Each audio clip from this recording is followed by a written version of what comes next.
Shalom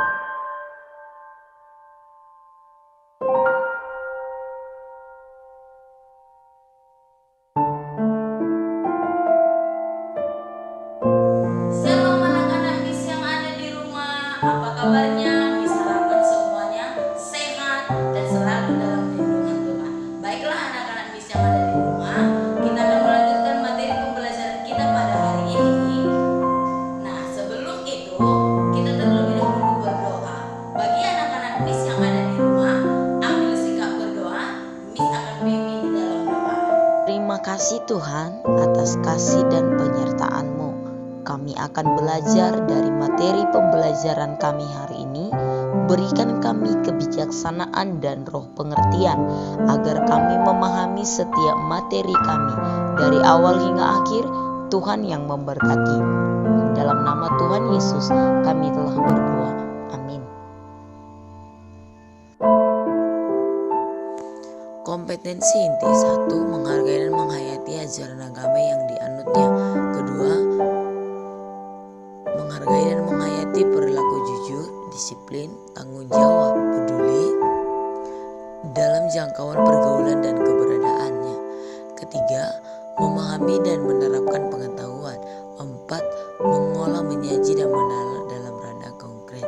Kompetensi dasar 1. Menghayati karya Allah dalam pertumbuhan gereja sebagai umatnya di dunia yang bergumul untuk menjadi saksinya yang setia. 2. Bersikap menghargai karya Allah dalam pertumbuhan gereja sebagai umatnya di dunia yang bergumul untuk menjadi saksinya yang setia. Ketiga, memahami karya Allah dalam pertumbuhan gereja sebagai umatnya di dunia yang bergumul untuk menjadi saksinya yang setia. Indikator pembelajaran 1. Menyebutkan beberapa contoh pelayanan sosial yang telah dilakukan gereja dan orang Kristen yang ia kenal. Kedua, menjelaskan bagaimana kehidupan seorang murid Kristus diwujudkan dalam bentuk-bentuk pelayanan dan kepeduliannya kepada orang lain tanpa membeda-bedakan.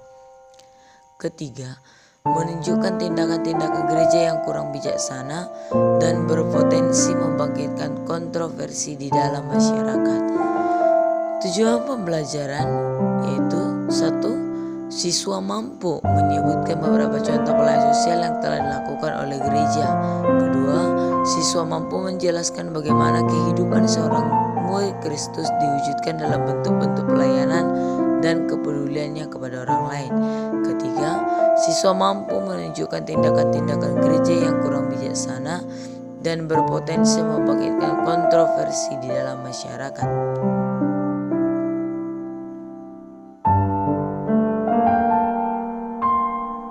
Materi pembelajaran hari ini yaitu gereja yang bersaksi dan melayani di dunia. Beberapa catatan yang menarik tentang aktivitas beberapa gereja di berbagai wilayah di tanah air dan di dunia dalam melayani dan menjadi saksi.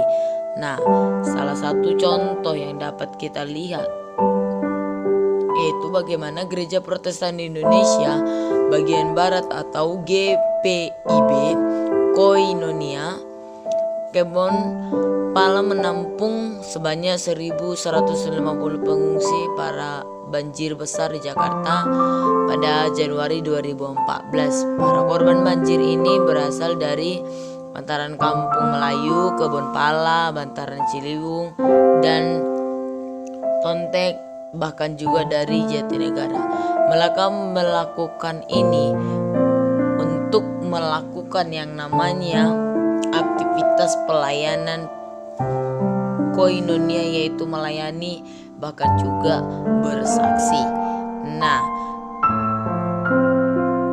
bukan hanya itu, kita bisa lihat lagi contoh yang lain yaitu Gereja Kristen Indonesia membantu para korban tsunami di Aceh yang kita masih ingat pada tahun 2004 26 Desember GKI menyatakan antara lain bahwa gereja ini membantu korban bencana untuk mewujudkan kasih luhur Kristus bagi siapapun yang menderita dan dalam rangka mewujudkan hukum kasih, yakni mengasihi sesama manusia siapapun mereka, khususnya hidupnya yang sedang dilanda musibah. Hal ini sudah termasuk contoh daripada pelayanan koinonia atau melayani, bahkan juga bersaksi. Nah, sebelum hal ini kita bisa melihat hubungan antara iman dan pengharapan. Iman itu adalah dasar dari segala sesuatu yang kita harapkan, bukti dari segala sesuatu yang kita tidak lihat. Artinya di dalam beriman ada sesuatu pengharapan. Iman membuat seseorang memiliki pengharapan kepada Allah. Begitu juga dengan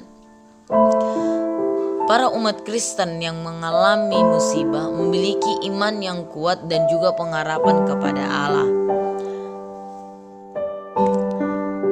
Gereja yang bersaksi itu adalah gereja yang menyampaikan apa yang diketahui tentang Kristus kepada orang lain. Arti daripada saksi itu adalah orang yang mengetahui, melihat peristiwa, atau orang yang diminta untuk memberi keterangan yang benar. Nah, sedangkan penyampaiannya ini bisa dilakukan lewat kata-kata atau sikap, bahkan juga perbuatan atau tindakan. Ketika kita sudah mengetahui kesaksian itu apa, berarti kita harus siap menjadi murid Kristus. Apa arti menjadi murid Kristus? Yaitu menjadi orang Kristen. Nah, orang Kristen ini memiliki tugas tertentu, yaitu tugas tertentunya adalah mengkristenkan orang lain. Maksudnya menjadi murid Kristus itu adalah bisa dilihat dari misi berbagai kasih dan kebenarannya dengan seluruh dunia. Jelas terlihat dari kehidupan murid-murid Yesus, para rasul dan jemaat mula-mula. Gereja Kristen meledak dalam pertumbuhan berlipat kali ganda orang bertobat. Ini adalah suatu kesaksian daripada murid-murid Kristus. Kebangunan rohani selalu mengarah pada saksi yang bergairah. Berbagi adalah hasil alami dari hidup yang diubahkan. Yesus berkata kepada mereka, "Mari ikutlah aku dan kamu akan kujadikan penjala manusia." Semakin dekat kita mengikuti Yesus, semakin kita peduli dengan apa yang Dia peduli. Kebangunan rohani mendorong kita untuk sungguh-sungguh membagikan kasih-Nya kepada orang lain. Aktivitas yang dilakukan di dalam kehidupan sebagai murid Kristus yaitu hukum kehidupan. Untuk tubuh yang sehat itu membutuhkan latihan yang tetap atau berolahraga secara teratur. Demikian juga dengan kerohanian kita, yaitu melatih iman untuk bersaksi dan melayani. Jika kita menolak untuk bersaksi atau melayani, kita tidak akan bertumbuh secara rohani. Artinya, semakin banyak kita memberi iman, maka kita akan semakin bertumbuh. Tetapi jika kita semakin banyak menahan iman kita, menahan kita untuk bersaksi dan melayani, maka kita akan layu bahkan sampai mati. Nah, di dalam bersaksi atau melayani haruslah menjadi pola dan gaya hidup orang-orang percaya, sama seperti yang dilakukan pada gereja mula-mula. Dalam bersaksi, Tuhan mempersiapkan orang-orang untuk menyaksikan kehidupan mereka dan bisa bertemu dengan mereka. Dan setiap hari mereka melakukan pengajaran mereka di bait Allah dan di rumah-rumah orang yang memberitakan Injil kepada Yesus yang adalah Mesias. Itu terdapat dalam Kisah Para Rasul 5 ayat 42. Bisa kita lihat contoh-contoh yang ada di dunia ketika mereka bersaksi, banyak sekali tantangan-tantangan yang mereka alami. Salah satunya adalah orang-orang Dalit telah berabad-abad ditindas dan disingkirkan dalam sistem kasta India. Mengapa hal itu demikian dan apakah hal itu masih ada sampai sekarang? Ya, diskriminasi seperti yang dialami oleh kaum Dalit di India masih dapat kita temukan hingga sekarang ini di berbagai tempat. Tetapi satu yang harus kita ingat bahwa melayani itu membuat kita mendekat kepada Tuhan. Berbagai kesaksian dapat membuat seseorang atau orang lain itu menjadi dekat kepada Tuhan, menjadi kuat kepada Tuhan, dan menjadikan Tuhan sebagai pilihan. Nah, Seperti contoh atau kesaksian pengalaman pertobatan Paulus telah menjamah hati banyak orang dan bertobat. Juga pengalaman persekutuan Paulus bersama Kristus menjadi motivator bagi banyak orang untuk mencari kebenaran dan pertobatan. Melalui pengakuan ini dan kesetiaan yang dilakukan kepada Tuhan, itu adalah suatu pilihan surga untuk menyatakan Kristus kepada dunia. Kita patut menghargai rahmatnya sebagaimana yang telah diberitahukan melalui nabi-nabi pada zaman dahulu. Tetapi yang lebih bermanfaat lagi adalah kesaksian pengalaman kita sendiri. Kita adalah saksi-saksi bagi Allah bila kita ditunjukkan di dalam diri kita sendiri suatu pekerjaan ilahi. Dari sini melayani dan bersaksi itu berarti memperjuangkan dan menegakkan asasi manusia. Dan hal ini adalah salah satu upaya yang harus dilakukan gereja dan semua orang Kristen sebagai suatu bentuk pelayanan.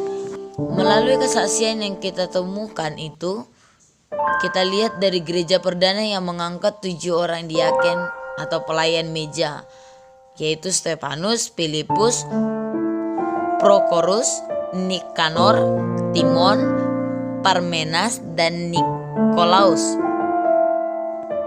untuk melayani para janda yang terabaikan. Ini adalah salah satu contoh pelayanan yang terdapat di dalam Alkitab.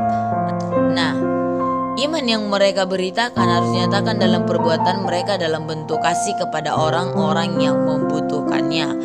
Melayani itu memberi buah atau bertindak membantu yang berkesusahan. Karena itu, pelayanan gereja pun menjadi semakin luas seperti yang dilakukan oleh beberapa gereja melalui kegiatan-kegiatan bakti sosial kepada masyarakat. Karena itu, pelayanan gereja pun menjadi semakin luas seperti yang dilakukan oleh beberapa gereja melalui kegiatan-kegiatan bakti sosial kepada masyarakat. Jadi, bersaksi dan menghidupkan sebuah kehidupan berkat yang tidak mementingkan diri sendiri bagi orang lain adalah buah dari pengalaman yang intim dengan Yesus. Kristen jauh lebih luas daripada sekedar usaha yang Yesus lakukan, menebus kita dan mengutus kita sebagai duta-duta dari kasih karunia-Nya untuk menjangkau orang lain dengan kasih yang begitu mengubah kehidupan kita. Ketika telah mengalami kasih itu, kita telah mengalami kebangunan rohani yang sejati. Inilah yang menjadi kesimpulan materi kita hari ini, yaitu tugas diakoni atau pelayanan dan marturia kesaksian gereja adalah 2 tugas yang tidak dapat diabaikan. Kedua-duanya adalah bagian yang tidak terpisahkan dari keberadaan seorang Kristen sebagai murid Kristus. Dengan kata lain, menjadi murid Kristus selalu menuntut seseorang untuk melayani dan memberikan kesaksian kepada dunia tentang apa yang telah dilakukan oleh Yesus Kristus bagi umat manusia dan seluruh alam semesta. Bersaksi ternyata tidak cukup hanya dengan berkata-kata atau menceritakan kepada orang lain apa arti keselamatan yang telah dikerjakan oleh Tuhan Yesus kepada kita. Bersaksi ternyata harus diwujudkan lewat tindakan dan perbuatan, antara lain dengan menolong sesama agar mereka pun merasakan arti kemerdekaan yang dikerjakan oleh Tuhan Yesus. Kemerdekaan itu harus dipahami bukan hanya dalam arti rohani seperti kebebasan dari dosa, melainkan juga kebebasan dari belenggu-belenggu yang menyebabkan orang menjadi lemah, bodoh, tidak berdaya, dan dieksploitasi. Anak-anak Miss yang ada di rumah, sampai di sini materi pembelajaran kita hari ini, dan kita akan akhiri di dalam doa. Kita berdoa.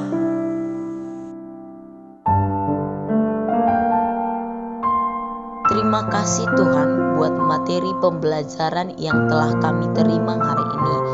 Biarlah kami mengerti dan memahami setiap pembelajaran kami. Ajari kami untuk lebih mengerti lagi. Di dalam nama Tuhan Yesus Kristus kami telah berdoa. Amin.